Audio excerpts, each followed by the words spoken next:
Que faire dans les moments difficiles? Que faire quand on souffre?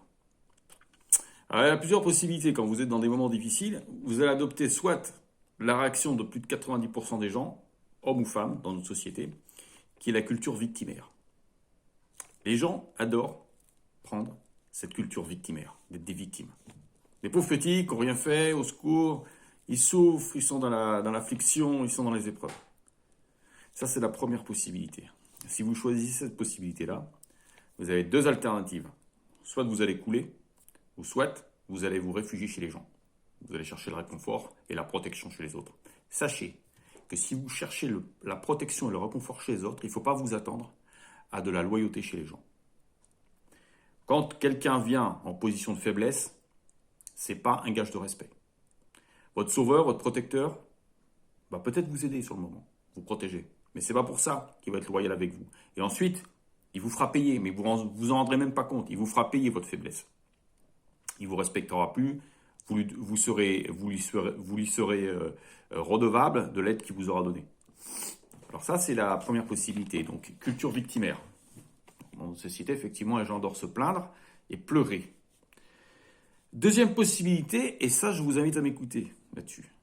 Quand vous traversez des épreuves, quand vous souffrez, quand vous vous sentez mal, quand vous avez de l'adversité dans votre vie, prenez-la à bras-le-corps. Prenez-la à bras-le-corps, à pleine main. N'essayez pas de vous enfuir, n'essayez pas de l'esquiver, n'essayez pas de l'éviter. Prenez-la à pleine main. N'ayez pas peur de prendre des coups. N'ayez pas peur de prendre des coups. Mais vous savez, les meilleurs boxeurs du monde, c'est ceux qui ont appris à prendre des coups. Les meilleurs combattants du monde. Donc quand vous savez prendre des coups, et que vous n'avez plus peur des coups, vous devenez un meilleur combattant. Parce que très souvent, les combattants, pourquoi sont-ils faibles et pourquoi perdent-ils? Parce qu'ils ont peur des coups. Donc acceptez les coups, acceptez les épreuves comme une opportunité.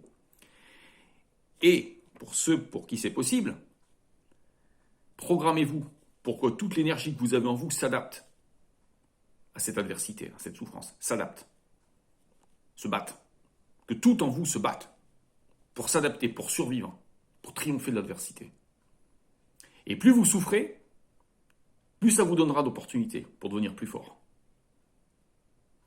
Et c'est en ça, si vous voulez, c'est... Bon, il y a beaucoup qui vont me dire, oui, mais t'en as de bonnes, tu te rends pas compte ce que c'est la souffrance quand on est tout seul, quand on est malade. De toute façon, votre dignité dépend de vous. Ça va dépendre de comment vous orientez votre vie. Quelle décision vous prenez.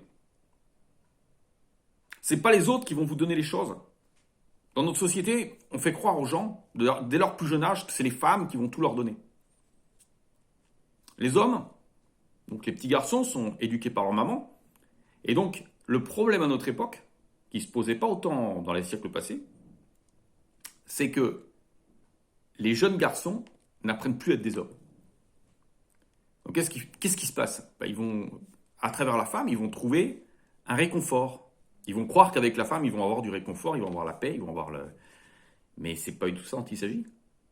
Parce que la femme, elle recherche quelque chose de différent. Elle recherche chez l'homme la sécurité.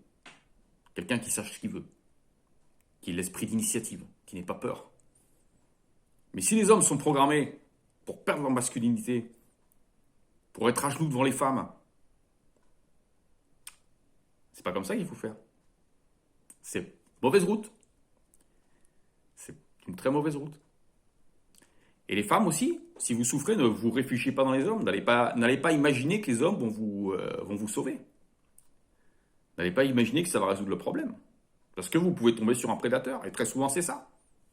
Les gens, quand ils sont en attente d'amour, en espérant que ça va être la solution à tous leurs problèmes, ils vont se retrouver devant un prédateur parce que vous serez en position de faiblesse et qu'en face de vous, votre sauveur va vous écraser. À la fin, il va vous écraser, il va vous dominer. Donc, la solution à ça, réfugiez-vous en Christ. Réfugiez-vous en Christ et battez-vous. Christ ne vous trahira jamais. Il y en a certains, j'ai un youtubeur là, vous verrez dans une de mes vidéos, qui a dit oui, croire en Christ, c'est de la spiritualité de caniveau. Mais il faut savoir, à ceux qui disent de telles choses, que croire en Christ, ça permet justement de se protéger du monde dans lequel on vit. Ça permet de se protéger. En quoi ça vous permet de vous protéger? Ça vous permet de vous protéger parce que l'amour du Christ est infaillible. Pour ceux qui ne le connaissent pas, appelez-le dans votre vie, vous verrez qui c'est Christ. Mais si vous ne l'appelez pas, si vous attendez qu'il vienne tout seul, il ne viendra pas à vous. Appelez-le déjà, en première étape. Dites-lui, venez, viens, je ne crois pas en toi, viens dans ma vie. Démontre-moi si tu existes, viens, transforme-moi. Essayez.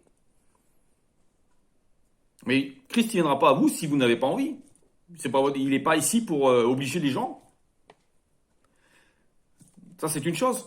Et si vous lisez le livre des Proverbes, bien sûr, le livre des Proverbes, on va me dire, oui, c'est vieux jeu, là. Oui, mais dans le livre des Proverbes, je vais autant vous dire que quand vous l'aurez lu, vous trouverez tellement de connaissances que vous aurez des armes pour résister contre le mal de ce monde. Et ça, il faut le savoir. Il ne faut pas avoir peur d'apprendre, de se former. Il ne faut pas avoir peur de connaître des nouvelles choses. Au lieu de suivre cette mentalité que je trouve absolument, vraiment, je ne sais pas comment on pourrait la qualifier, mais de dire je crois en moi. Effectivement, donc je vais croire en moi en pensant que moi, j'ai la science en moi. Et je ne peux pas avoir la science en moi, je ne peux pas avoir la connaissance innée en moi, c'est pas possible. Croire en soi, c'est un terme, je dirais, qui est d'une suffisance et d'une insuffisance mêlée et qui ne veut strictement rien dire. Mais c'est très intéressant ce genre de débat. Voilà. Donc si vous souffrez, n'ayez pas peur. Adaptez-vous, renforcez-vous, n'ayez pas peur de combattre. Et un jour, vous serez plus fort que l'adversité. Et ce sont les autres qui viendront se réfugier. Et qui vous chercheront comme protecteur. Mais vous, recherchez la protection de Dieu. Voilà, je vous aime. Bonne continuation à tous et à toutes. Au revoir.